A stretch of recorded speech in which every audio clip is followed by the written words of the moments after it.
የዛሬ እንግዳችን ነቢዩላህ ኢብራሂም ዓለይሂ ሰላም ናቸው። ኢብራሂም ኡሉል ዐዝም ከተባሉት ከአምስቱ ከበርት ነቢያቶች አንዱ ናቸው።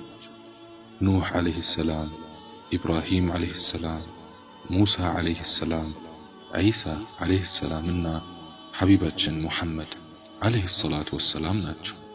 እነዚህ ናቸው ኡሉል ዐዝም የሚባሉት። ኢብራሂም ከጣዖት አምላኪያን ቤተሰቦች ነው የተወለዱት። አንዱ ድንጋይ ጠርቦ ያመልካል፣ ከፊሉ ፀሐይንና ኮከብን ያመልካል፣ ሌላው ደግሞ ንጉሶችን ያመልካል። በዚህ የድንቁርና ዘመን ኢብራሂም ገና በልጅነታቸው ነበር የሰው ጅልነት የሚያስገርማቸው። ከምንም በላይ የሚገርመው የኢብራሂም አባት ነበር ለከተማይቱ ሕዝብ የተለያዩ ጣዖታትን እየሰራ የሚሸጥላቸው። በዚህም የተነሳ የነ ኢብራሂም ቤተሰብ እጅጉን የተከበሩ ነበሩ። በዚህች ድንቁርና በተናወጣት ባቢሎን በምትባል ከተማ ኢብራሂም ከጣዖታት ሁሉ ታቅበው አደጉ። አሁን ኢብራሂም በጣም ማሰላሰል ጀምሯል። ኢብራሂም ብቻውን ቁጭ ብሎ እንዴት አባቴ ከእንጨትና ከድንጋይ እየጠረበ የሚሸጠውን ግዑዝ ነገር ሰው ያመልከዋል? ሰው ጤና የለውም እንዴ? አይ ነገሩ እንኳን እንዲህ አይሆንም።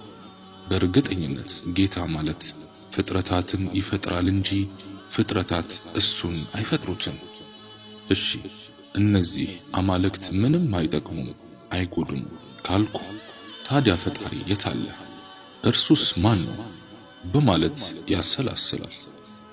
ከዕለታት አንድ ቀን ኢብራሂም ዓለይሂ ሰላም እንደተለምዷቸው ብቻቸውን ቁጭ ብለው ስለ ፈጣሪ ማንነትና ምንነት እያሰላሰሉ ሳለ ድንገት አይናቸው ጨለማ ውስጥ በሚንዘገዘግ ኮከብ ላይ አረፈ።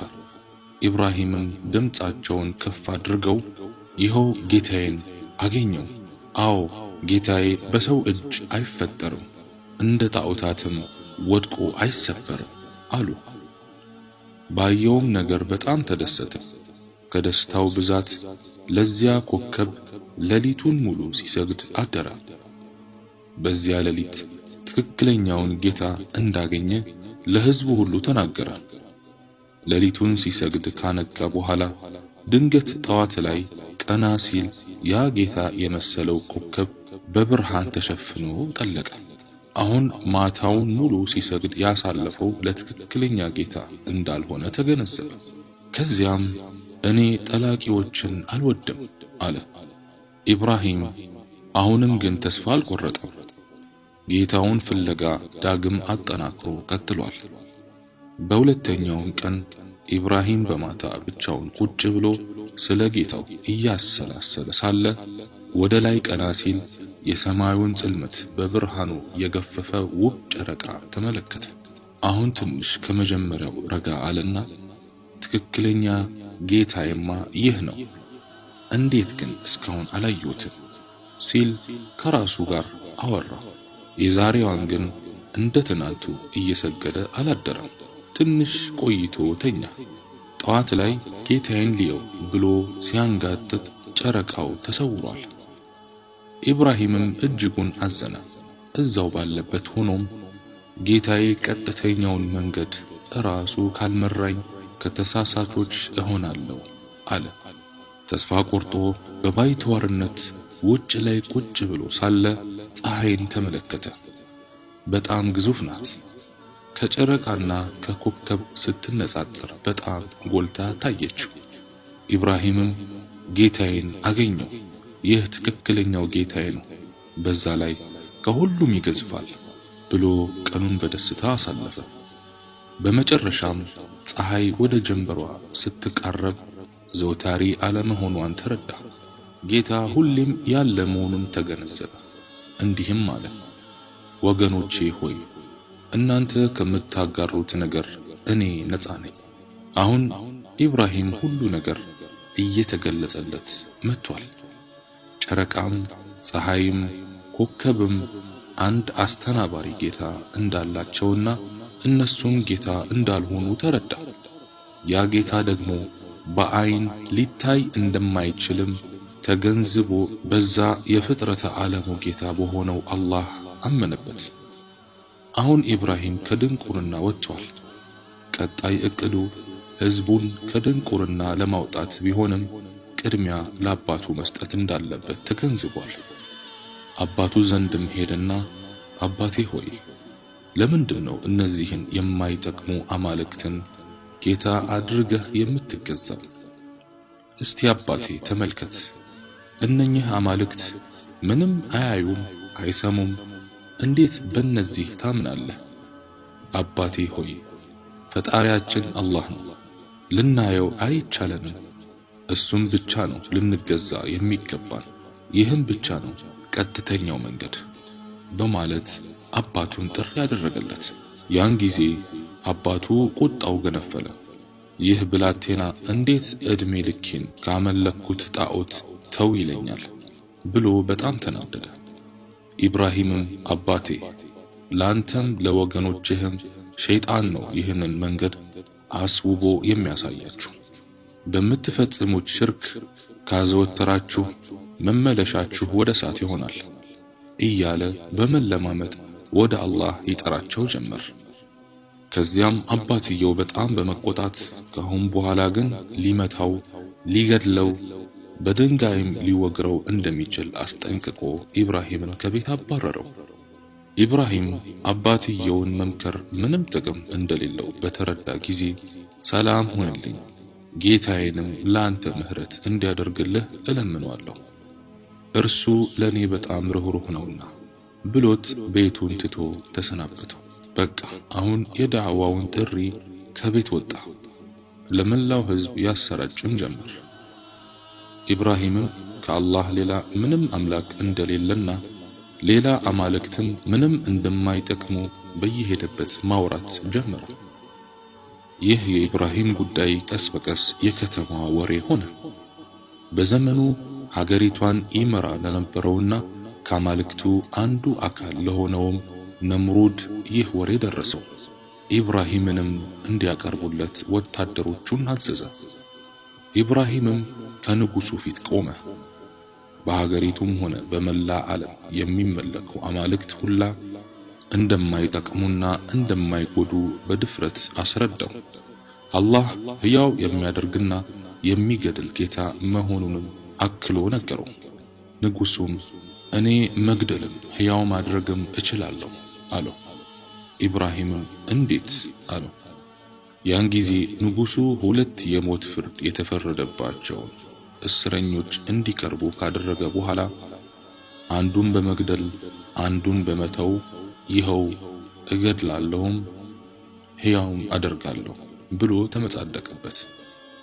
ኢብራሂምም አላህ ፀሐይን ከምስራቅ አስወጥቶ በምዕራብ ያስገባታል፣ እስቲ አንተ ጌታ ከሆንክ ከምዕራብ አስወጣት ሲለው ንጉሱም በሐፍረት አንገት ደፋ። ከዕለታት አንድ ቀን የአገሪቱ ህዝብ ለዓመታዊ በዓል በጠዋት ወደ መሰብሰቢያ ቦታ መትመም ጀመሩ። ኢብራሂምም በዚህ አጋጣሚ አንድ ምርጥ ሐሳብ መጣላቸውና ለመፈጸምም ወሰኑ። ከዚያም ህዝቡ ሙሉ ለሙሉ መሰብሰቢያው ቦታ ሲሄድ እሱን ለምን እንደማይሄድ ሲጠይቁት አሞኛል ይል ነበር። በመጨረሻም ሰው ሁሉ ከተማይቷን ለቆ ወደ መሰብሰቢያው ሄደና ኢብራሂም ብቻውን በከተማይቱ ቀረ። አሁን ልበ ሙሉ ኢብራሂም ሐሳቡን ሊያሳካ ጉዞ ወደ ቤተ አምልኮ ጀምሯል። ልክ ጣዖታቱ ያሉበትን በር ሲከፍተው ቤተ አምልኮው ከተለያዩ እንጨቶችና ድንጋዮች በተሰሩ ጣዖታት ተሞልቷል። ኢብራሂም ምንም አልፈራም፣ ዘልቆ ወደ ውስጥ ገባ። ከዚያም በጣዖታቱ አጠገብ በቁርባን መልኩ የተደረደረውን የምግብ ማዕት ተመለከተና ጣዖታቶቹን አትበሉም እንዴ እየተሳለከ አላቸው። አሁንም በመካከላቸው ትንሽ ተዟዟረና ምንድነው መልሱልኛ፣ ማውራትም አትችሉም እንዴ አላቸው። ምንም የሚመልሱት ነገር የለም። በእጁ በያዘው ፋስ እያንዳንዱን የድንጋይና የእንጨት ቅርጻቅርጽ በትንትኑ አውጥቶ አንድ ትልቁን ጣዖት ብቻ ተወና ለሌሎች ጣዖታትን የቆረጠበትን ፋስ በትልቅኛው ላይ አሸክሞ ሰው ከተሰበሰበበት ሳይመጣ ኢብራሂም ቤተ አምልኮውን ትቶ ወጣ። ሕዝቡ ገና ከተማ ከመግባቱ አማልክቱ ጋር ሊሳለም ሲገባ ሁሉም አይናቸውን ማመን እስኪያቅታቸው ድረስ ያዩት ነገር አስተነገጣቸው። ሕዝቡ በአጠቃላይ ክፉኛ ተቆጣ። ይህን ተግባር የተገበረውንም ሰው አይቀጡ ቅጣትንም ለመቅጣት መዛት ጀመሩ። ግን ነገሩን በጥልቀት ሲመረምሩት ከኢብራሂም ሌላ ማንም እንዲህ ሊያደርግ እንደማይችል በመገመት ኢብራሂምን ለፍርድ ለማቅረብ ፍለጋ ተጀመረ። ብዙም ሳይፈልጉት ነበር ኢብራሂምን አግኝተው ለፍርድ ያቆሙት። ዳኛውም ይህን አሳፋሪ ተግባር በአማልክቱ የፈጸምከው አንተ ነህ እንዴ? አለው። ኢብራሂም ኧረ እኔ አይደለሁም፣ ይሄ ትልቀኛው ነው፣ እሱን ጠይቁት እንጂ በዛ ላይ ፋስ ተሸክሟል፣ ራሱ ነው የፈጃቸው፣ ከፈለጋችሁ ጠይቁት አላቸው። ሕዝቡ እንዴት መናገርና መስማት የማይችልን ጣዖት ጠይቁት ትላለህ አሉት። ኢብራሂም አያችሁ፣ መናገርና መስማትን የማይችሉ ጣዖታትን ነው እያመለካችሁ ያላችሁት፣ ግን ትንሽ አታስተነትኑምን? ኢብራሂም እችን ሲናገር ሁሉም ጥፋት ላይ መሆኑን ተረድቶ ቀዘቀዘ። ነገር ግን ሸይጣን አስውቦ ገለጸላቸውና ወደ ጥመታቸው በመመለስ ኢብራሂምን ለሰራው ቅጣት ይሆን ዘንድ በእሳት ለማቃጠል ትዕዛዝ አስተላለፈ። አሁን ኢብራሂምን ለማቃጠል ማገዶ ለቀማ ተጀምሯል።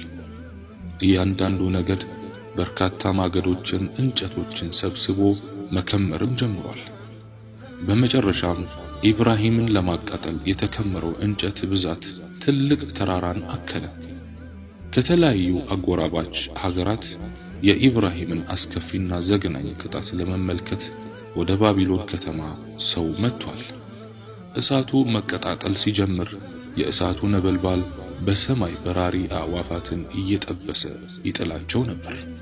እንግዲህ በዚህ ውስጥ አሁን ኢብራሂም ሊገባ ነው። እሳቱ በጣም ከተፋፋመ በኋላ አይደለም ኢብራሂምን ለማስገባት ይቅርና ራቅ ብሎ እንኳን ወደ እሳቱ ድንጋይ ለመወርወር ነበልባሉ ፋታ አይሰጥም ነበር። ይህን ጊዜ ሸይጣን በሰው ተመስሎ መጣና አንድ መፍትሄ ሹክ አላቸው። እሱም መስፈንጥር በመጠቀም ኢብራሂምን ወደ እሳቱ ማስፈንጠር እንዳለባቸው ነገራቸው። ከዚያም ያ የተባለው መስፈንጥር ተዘጋጀና ኢብራሂምን ወደ እሳቱ ለመወርወር ማስፈንጠሪያው ላይ አስቀመጡት።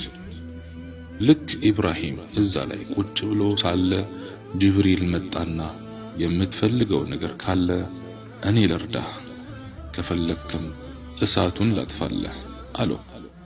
ኢብራሂምም አይ ዛሬ እርዳታን ከአላህ ብቻ ነው የምፈልገው ብለው መለሱለት።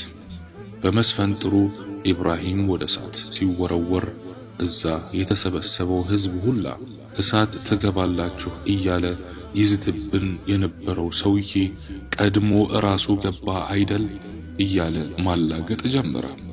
ነገር ግን በአላህ ልዕልናና በሁሉ ነገር ቻይነቱ እሳትን አንቺ እሳት ሆይ ኢብራሂም ላይ ቀዝቃዛና ሰላም ሁኝለት በማለት ትዕዛዙን አስተላለፈ። ከረጅም ርቀት በማስፈንጠሪያ ወደ እሳቱ የተወረወረው ኢብራሂምም ልክ እሳቱ ውስጥ ሲገባ ከላይ እሳት ሆኖ የታየውን ውስጡ እንደ ጀነት ሆኖ አገኘው። እሳቱ ተፋፍሟል። ሕዝቡ በደስታ ራሱን አያውቅም። በመጨረሻም ኢብራሂም ሞቷል ብለው ሁሉም ተበታተኑ። እሳቱ ግን ይባስ እየተፋፋመ ነው። የኢብራሂም እናት ቁጭ ብላ የልጇን መጨረሻ በመጠባበቅ ላይ ሳለች ድንገት ከነበልባሉ ውስጥ ልጇን ኢብራሂምን ተመለከተች። ድምጿን ከፍ አድርጋ ኢብራሂም እኔ ወደ አንተ ልምጣ እፈልግሃለሁ፣ ጌታህን ለምንልኝና አንድ ጊዜ ልምጣ አለችው። ኢብራሂምም መንገድ እየጠቆማት ነይ በዚህች በኩል አላት። እሷም እየፈራች ትንሿን መንገድ ይዛ ወደ ልጇ ገሰገሰች። መሃል ከደረሰች በኋላም እሳቱ ሲንቀለቀል ስታይ ኢብራሂም ፈርቻለሁ አለችው። ኢብራሂምም እናቴ እሳቱ እኮ አያቃጥልም፣ ዝም ብለሽ ነይ ሲላት እሳቱ መሃል ደረሰችና የአብራኳን ክፋይ በእቅፏ አስገባችው። በሁለት እጆቿ አቅፋው እየሳመችው ፊቱን ትጠራርግና ዳግም ወደ እቅፏ ታስገባዋለች። ለተወሰኑ ሰዓታት አብራው ካሳለፈች በኋላ ኢብራሂምም ወደ ሕዝቧ እንድትመለስ ያዛትና ለመመለስ ስትሞክር እሳቱን ይበልጥ ተፋፍሞ አገኘችው። ወደ ልጇ ዞራም ልጄ በጌታህ ይሁንብህ፣ ጌታህን ለምንልኝና አሳልፈኝ አለችው። ኢብራሂምም ዱዓ አደረገና እናቱን እንድትሻገር አደረገ። እናትየውም ልክ የእሳቱን መውጫ ጫፍ ላይ ስትደርስ ልጄ ሰላም ሁን ብላው ወጣች። በነጋታው የከተማይቱ ነዋሪ እሳቱ ጋር መጥተው ሲያጣሩ እሳቱ እንደነበር ነው፣ ምንም አልቀነሰም። በዚህ ሁኔታ ኢብራሂም ለ40 ቀናት እሳት ውስጥ አሳለፈ። በመጨረሻም እሳቱ ሲጠፋ ሕዝቡ ግር ብሎ መጣ። በዚህ አጋጣሚ ነበር ኢብራሂም ከመጀመሪያ ውበቱ 70 እጥፍ ጨምሮ ከእሳቱ ሲወጣ የተሰበሰበው ሰው ሁሉ ሸይጣን መስሎት ያለው። ኢብራሂም ሲከተላቸው እነሱ ሲሸሹ ሩቅ ከተጓዙ በኋላ አላህ እሱን አድኖት እነሱን አጠፋቸው። የኢብራሂም በእሳት 40 ቀን ቆይቶ በሰላም የመውጣቱ ነገር በተለያዩ ሀገራት ለዓመታት የሰው ልጆች መነጋገሪያ ሆኖ ከረመ። ኢብራሂም ምንም እንኳን የዳዋ ጥሪያቸውን አጠናክረው ቢቀጥሉም ሳራና ሉጥ ከተባሉ 2 ሰዎች በላይ ተከታይ ሊያፈሩ አልቻሉም ነበር። ኢብራሂምም ሚስቱ ሳራንና ሉጥን ይዞ ወደ ሌላ ሀገር ለመሰደድ ወሰነ። ከባቢሎን ምድር ብዙ ተጉዘው ፍልስጤም ደረሱ። በዚያ ዘመን ፍልስጤምን የሚያስተዳድረው የግብጽ ንጉሥ ነበርና ሳራ የምትባል በጣም ቆንጆዬ ሴት በግዛቱ ውስጥ እንደምትገኝ በወሬ ደርሶት ወታደሮቹ እሷንም አብሯት ያለውንም ሰው እንዲቀርቡለት አዘዘ። ሁለቱም በወታደሮች ተከበው ወደ ቤተ መንግሥት በመሄድ ላይ ሳሉ አንድ ነገር ተመካከሉ። ኢብራሂም ባሏ ነኝ ብሎ ከተናገረ ስለሚገድሉት ወንድሟ ነኝ ሊል ወሰኑ። ሌላው የአላህ ሥራ ነው ብለው ኢብራሂምን ወደ እንግዳ ማረፊያ አስገብተው ሳራን ለንጉሡ አሳልፈው ሰጡ። ኢብራሂምም ምን ዋነህ ተብሎ ሲጠየቅ ወንድሟ ብሎ በመመለሱ ከሞት ተርፏል። አሁን የሳራ እንግልት ከወደ ውስጥ በኩል ጀምሯል። ንጉሡ ሊተናኮላት ሲሞክርም ጌታዬ እኔ ባንተ ያመንኩ ሲሆን ከመጥፎ ነገር ሁሉ ባንተ ተጠበቃለሁ፣ ይህንንም ንጉሥ እኔ ላይ ስልጣን አትስጠው እያለች አላህን ተማጸነችው። ንጉሡም እጁን ወደ ሳራ ሲዘረጋው እዛው በዘረጋበት እጁ ደርቆ ቀረ። ግን ያን ጊዜ ንጉሡ በከፍተኛ ሁኔታ መጮህ ሲጀምር ሳራም ይህ ንጉሥ ከሞተ ወታደሮቹ እሷንም እንዳይገድሏት ሰግታ አላህን ለመነችው።